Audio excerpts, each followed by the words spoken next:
Hello everyone, this is Raju Diwakar. Welcome to all your channel commerce hand. आशा करते हैं आप सभी अच्छे होंगे और अपनी तैयारी अच्छे से कर रहे होंगे।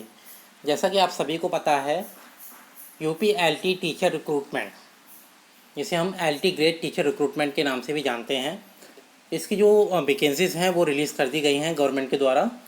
ठीक है। और जो वैकेंसीज़ हैं वो मेल और फीमेल दोनों कैटेगरी में रिलीज़ की गई हैं। तो आप स्क्रीन पर देख सकते हैं, कुछ डिटेल्स आपको शो हो रही हैं और हमारा जो थंबनेल है उसे देखकर आपने आइडिया लगा लिया होगा कि हम इस वीडियो में क्या बात करने वाले हैं। तो डिटेल में बात करेंगे UP LT grade teacher recruitment exam 2025 के बारे में। तो सबसे पहले जो इम्पोर्टेंट बातें हैं जिसका आपको पता होना चाहिए उसके बारे में हम बात करते हैं। सबसे पहले जो एग्जामिनेशन है यूपी एलटी टीचर रिक्रूटमेंट का, ठीक है, जो ऑर्गेनाइजेशन इसे कंडक्ट कराएगी वो है Uttar Pradesh public service commission, जिसे हम यूपीपीएससी के नाम से भी जानते हैं। वैकेंसीज नेम है एलटी ग्रेड टीचर। ठीक है। और जो नंबर ऑफ़ वैकेंसीज जो रिलीज़ की गई हैं वो हैं 7466। ठीक है, जिसमें मेल और फीमेल कैटेगरी में वैकेंसीज का क्लासिफिकेशन किया गया है, जिसे हम अभी अपकमिंग नेक्स्ट स्लाइड में उसके बारे में बात करेंगे। इसके बाद जो मोड ऑफ एप्लीकेशन फॉर्म है, जो फॉर्म है वो ऑनलाइन ही फिल होंगे, किसी भी तरीके से ऑफलाइन एप्लीकेशन फॉर्म स्वीकार नहीं किया जाएगा। सिलेक्शन प्रोसेस बेसिकली क्या है, इसमें जो सिलेक्शन प्रोसेस है वो रिटर्न एग्ज़ाम है, जिसमें मेंस और प्री एग्ज़ाम कंडक्ट कराए जाएंगे और साथ ही साथ इसके बाद डॉक्यूमेंट वेरिफिकेशन होने के बाद आपका जो सिलेक्शन है वो कंफर्म किया जाएगा। इसमें जो एज लिमिट है, कि काफ़ी स्टूडेंट पूछते हैं कि सर जो एज लिमिट है वो क्या है। तो जो मिनिमम एज लिमिट है वो है 21 ईयर, यानी कि 21 साल मिनिमम है, और मैक्सिमम है 40 ईयर्स, यानी कि 40 साल तक आप इस वैकेंसीज़ के लिए अप्लाई कर पाएंगे। इसके बाद जो सैलरी है वो है 44,900 से लेके 1,42,400। ठीक है। और जो ग्रेड पे है इसमें 4600 का जो ग्रेड पे है, और जो लेवल है वो 7 लेवल अप्लाई होगा। इसके बाद जो जॉब लोकेशन है, आपको जो जॉब है वो कहाँ मिलेगी, तो ये सिंपल है कि आपको उत्तर प्रदेश में ही जॉब आपको मिलेगी। ठीक है। और जो जॉब आपको दी जाएगी वो आपकी मेरिट के बेसिस पर दी जाएगी। नेशनलिटी इंडियन है, और जो शॉर्ट नोटिफिकेशन अगर आप डाउनलोड करना चाहें और जो डिटेल नोटिफिकेशन है तो वो आयोग की जो ऑफिशियल वेबसाइट है यूपीपीएससी, वहाँ से जाकर आप डाउनलोड कर सकते हैं। जैसा कि मैंने आपको अभी बताया, जो अभी मैंने आपको बताया था कि जो वैकेंसीज़ हैं उसका क्लासिफिकेशन किया गया है। तो जैसा कि टोटल जो वैकेंसीज़ हैं वो हैं 7466, जिसमें फ़ीमेल कैटेगरी में जो वैकेंसीज़ हैं वो हैं 2525, और जो मेल कैटेगरी की जो वैकेंसीज़ हैं वो है 4860। ठीक है। और इसमें आपको बता दूं कि ऐसे स्टूडेंट जो मेल हैं और मेल कैटेगरी में अप्लाई कर रहे हैं तो वो मेल कैटेगरी में ही अप्लाई कर पाएंगे, और फीमेल जो हैं वो फीमेल कैटेगरी में ही कर सकते हैं। पहले क्या होता था कि जो मेल है वो ओनली मेल में अप्लाई कर पाते थे, और जो फीमेल है वो मेल और फीमेल दोनों में अप्लाई कर पाते थे। तो ये थोड़ा सा डाउट होगा काफ़ी एस्पिरेंट का, जो आई थिंक अब क्लियर हो गया होगा। मेल मेल में अप्लाई करेंगे, फीमेल फीमेल में अप्लाई करेंगे। ठीक है। अब इसके बाद बात कर लेते हैं कुछ इम्पोर्टेंट डेट्स की। ठीक है, वो कौन कौन से इम्पोर्टेंट डेट्स हैं। तो सबसे पहले जो एप्लीकेशन स्टार्ट है वो स्टार्ट हैं 28 जुलाई 2025, मतलब 28 जुलाई 2025 से ये एप्लीकेशन फॉर्म शुरू हो गए हैं। ठीक है। और इसके साथ ही साथ जो डेडलाइन है वो डेडलाइन है, पूरा 1 महीना दिया गया है आपको एप्लीकेशन फॉर्म फिल करने के लिए, और इसकी जो डेडलाइन है 28 अगस्त 2025। ठीक है। फीस की जो डेडलाइन है वो है 28 जुलाई 2025, मतलब last date to deposit application fees. इसमें थोड़ा सा करेक्शन होगा, तो लास्ट फीस है वो 28 जुलाई ना होकर 28 अगस्त होगा। ठीक है। एडमिट कार्ड आपको रिलीज़ कर दिए जाएंगे, उसके लिए आपको पहले से अपग्रेड कर दिया जाएगा। जो रिज़ल्ट डेट है वो भी आपको पहले से अपडेट कर दिया जाएगा। करेक्शन के लिए आपको जो डेट दी गई है वो है 4 सितंबर 2025। ठीक है। और एग्ज़ाम डेट आपको नोटिफाई कर दी जाएगी जो भी ऑफिशियल वेबसाइट है उस पर। क्लियर। अब बात करते हैं सबसे पहले क्या प्रोसेस है इस फॉर्म को फिल करने के लिए। तो सबसे पहले आपको क्या करना पड़ेगा, स्टेप 1 पर आपको करना पड़ेगा OTR रजिस्ट्रेशन, जिसे हम बोलते हैं one time registration. One time registration basically क्या है कि आप है ना आयोग की साइट से जब भी आप एप्लीकेशन फॉर्म फिल करोगे तो आपको हमेशा इस OTR नंबर की ज़रूरत पड़ेगी। तो आप अगर एक बार आप रजिस्ट्रेशन कर देते हैं तो आने वाले टाइम में जब भी कोई वैकेंसीज आएगी तो आपको बार बार कंप्लीट डिटेल डालने की ज़रूरत नहीं पड़ेगी। आप अपना OTR नंबर डालेंगे, ऑटोमेटिक जो भी डिटेल आपने पहले से फिल किया है वो कैप्चर कर ली जाएगी। ठीक है, तो सबसे पहले आपको क्या करना है, visit the UP OTR portal. ठीक है, इसके बाद आपको क्या करना है, वेरीफाई ईमेल एंड मोबाइल। जिसके बाद आपके पास कुछ OTP आएंगे जिसे आप वेरीफाई करोगे और उसके बाद अपना एंटर करोगे आधार के जो लास्ट डिजिट है 6 वो आप एंटर करोगे। फिल पर्सनल डिटेल, इसके बाद आपको क्या करना पड़ेगा, आपको पर्सनल डिटेल फिल करनी पड़ेगी जिसमें आपका नेम होगा, डेट ऑफ बर्थ होगा, जेंडर, कैटेगरी क्या है, कुछ डिटेल आपकी पेरेंट्स डिटेल होगी और कुछ डोमिसाइल का जो नोटिफिकेशन है या इन्फॉर्मेशन है वो भी आपसे मांगी जाएगी। तो डोमिसाइल आपकी क्या है या कास्ट सर्टिफिकेट और आप क्या है। ठीक है, तो आप अपनी जो कास्ट है अपनी कास्ट सर्टिफिकेट के अकॉर्डिंग ही मेंशन करोगे और साथ ही साथ जो आपका कास्ट सर्टिफिकेट होगा वो अपग्रेड होना चाहिए। कोशिश कीजिए अपग्रेड हो, ऑनलाइन अपडेटेड हो।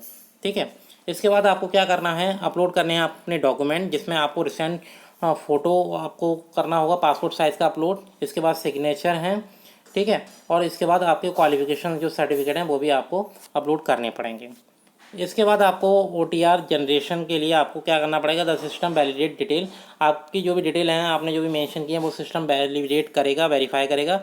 इसके बाद आपको एक यूनिक OTR नंबर जनरेट करके देगा।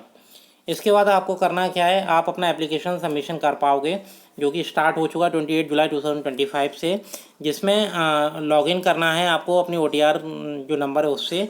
इसके बाद आपको फिल करना है वैकेंसी प्रेफरेंस जो भी आप वैकेंसीज के लिए अप्लाई कर रहे हैं।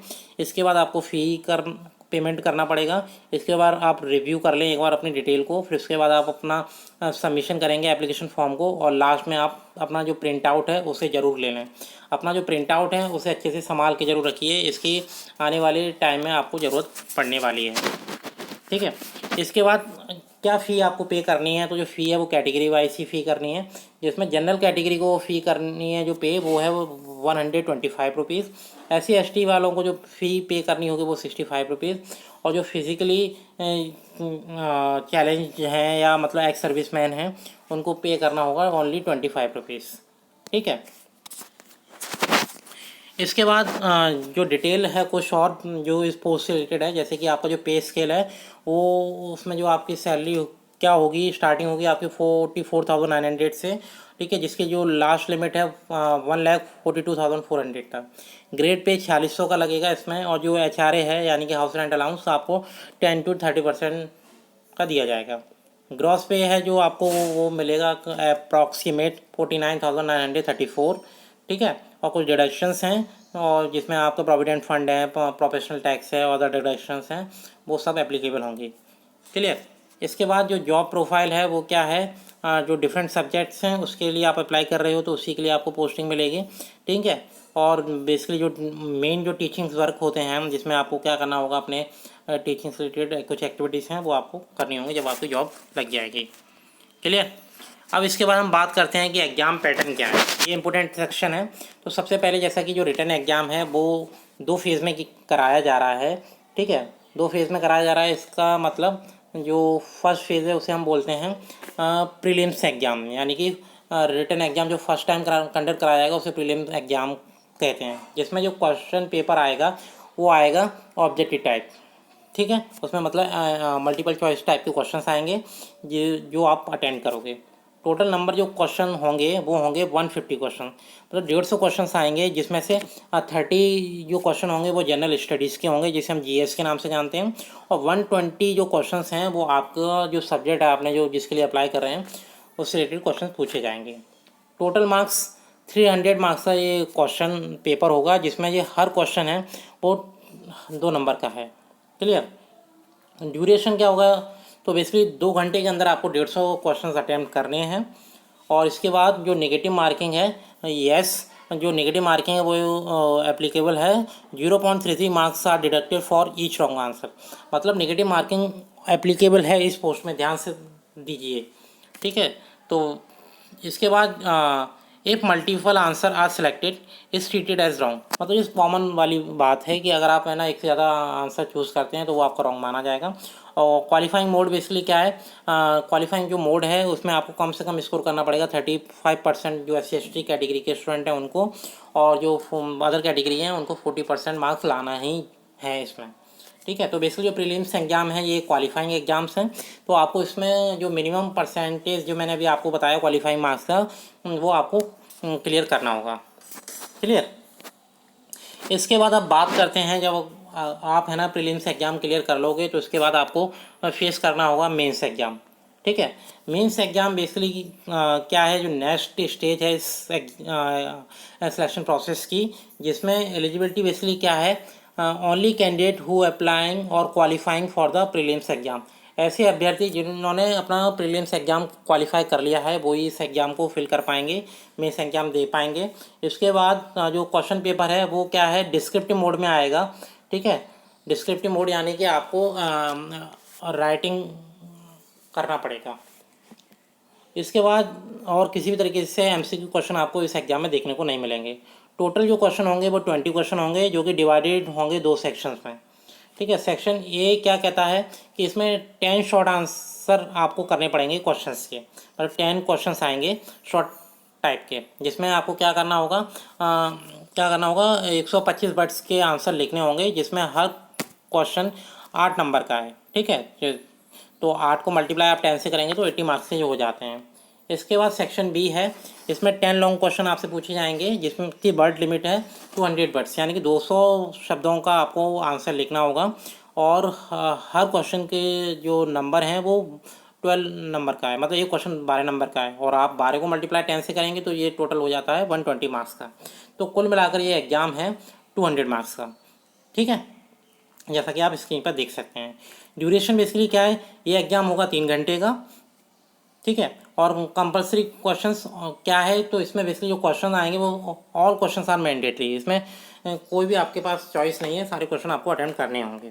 और क्वालिफाइंग मार्क्स बेसिकली क्या है, तो सेम है, इसमें भी आपको 35% SC/ST वालों को कम से कम लाने हैं, और जो अदर कैटेगरी के स्टूडेंट हैं उनको इस एग्ज़ाम के लिए 40% मार्क्स लेकर आने हैं। तो ये कुछ जनरल डिटेल्स थी UP LT टीचर रिक्रूटमेंट के रिगार्डिंग। काफ़ी स्टूडेंट काफ़ी लंबे समय से मैसेज कर रहे हैं कि सर आप एक बार क्लियर कट कर दीजिए इस वैकेंसीज़ के रिगार्डिंग, जो भी आपके डाउट हैं। आई होप आपके क्लियर हो गए होंगे। अभी भी आपकी कोई भी प्रॉब्लम है या डाउट है तो आप कमेंट सेक्शन में कमेंट कीजिए, आपको इमीडिएट फीडबैक दिया जाएगा। ठीक है, आई होप आपको जो एक्सप्लेनेशन थी अच्छी लगी होगी। और जाते जाते आप हमारे चैनल को सब्सक्राइब कीजिए, और ज़्यादा से ज़्यादा अपने फ्रेंड्स को, अपने रिलेटिव्स को शेयर कीजिए, जैसे आने वाले सभी अपडेट्स आपको टाइम से मिलते रहें। Bye bye, take care and good luck for this exam.